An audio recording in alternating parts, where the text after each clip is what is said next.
Bismillahirrahmanirrahim. Assalamualaikum warahmatullahi wabarakatuh. Apa kabar sahabat setia dimanapun Anda berada? Bertemu lagi dengan saya Setia Furqan Khalid.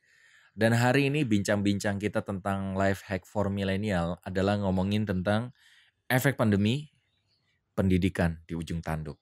Wah. Apakah Anda masih kuliah sekarang? Kuliahnya online kan? Apakah Anda masih SMA atau Anda punya adik yang masih SMA, SMP, atau juga bahkan masih SD? Hari ini dunia pendidikan sedang kebingungan karena kita belum mempersiapkan dan mungkin juga belum siap untuk menghadapi online school. Betul nggak? Saya sekarang melihat fenomena-fenomena yang terjadi di mana orang tua sekarang stres. Karena bukan cuman bayaran yang harus mereka, ya SPP gitu yang harus mereka keluarkan.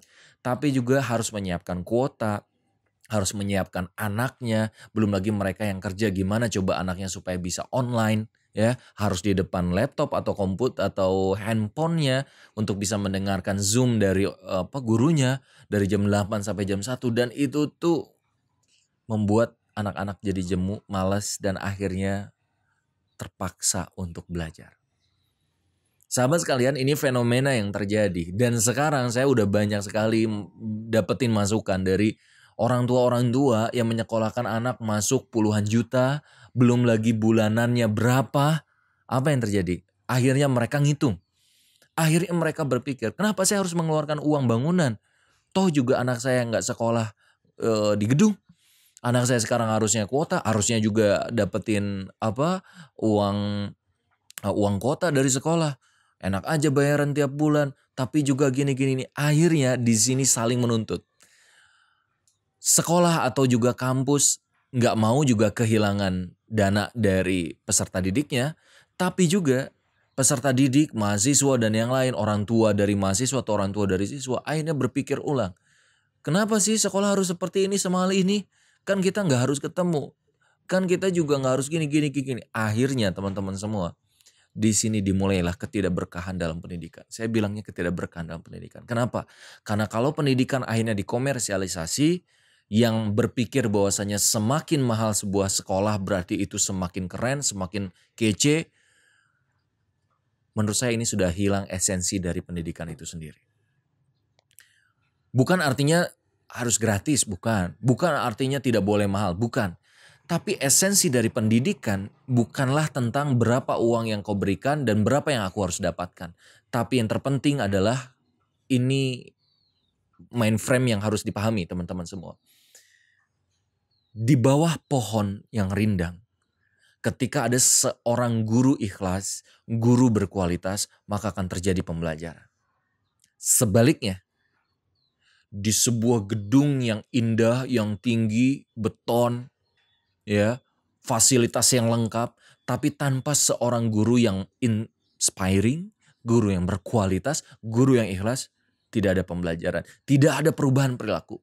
Kalau Anda pikir guru hanya cuma mengajar, maka oke, sampai sana. Tapi kalau guru adalah transfer, bukan cuma knowledge tapi juga attitude, transfer karakter, itu susah untuk terjadi.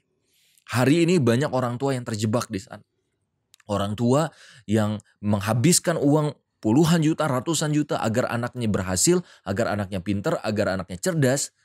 Tapi apa yang terjadi? Anaknya tidak punya kemandirian. Anaknya juga ternyata tak punya semangat untuk bisa mencapai cita-citanya. Sekolah cuman jualan ijazah. Akhirnya apa yang terjadi? Orang tua berhitung. Kalau cuman ijazah aja, akhirnya orang tua berpikir, gimana kalau kita ngambil homeschooling aja? Kenapa enggak nanti aja kita buat persamaan? Sahabat sekalian, bukan salah sekolahnya, tapi sistem yang harus kita perbaiki bersama. Dari mulai sistem rekrutmen guru, dari mulai sistem bagaimana pengembangan karir guru, bagaimana memilih kepala sekolah yang bagus, bagaimana kurikulum yang tidak membebani siswa.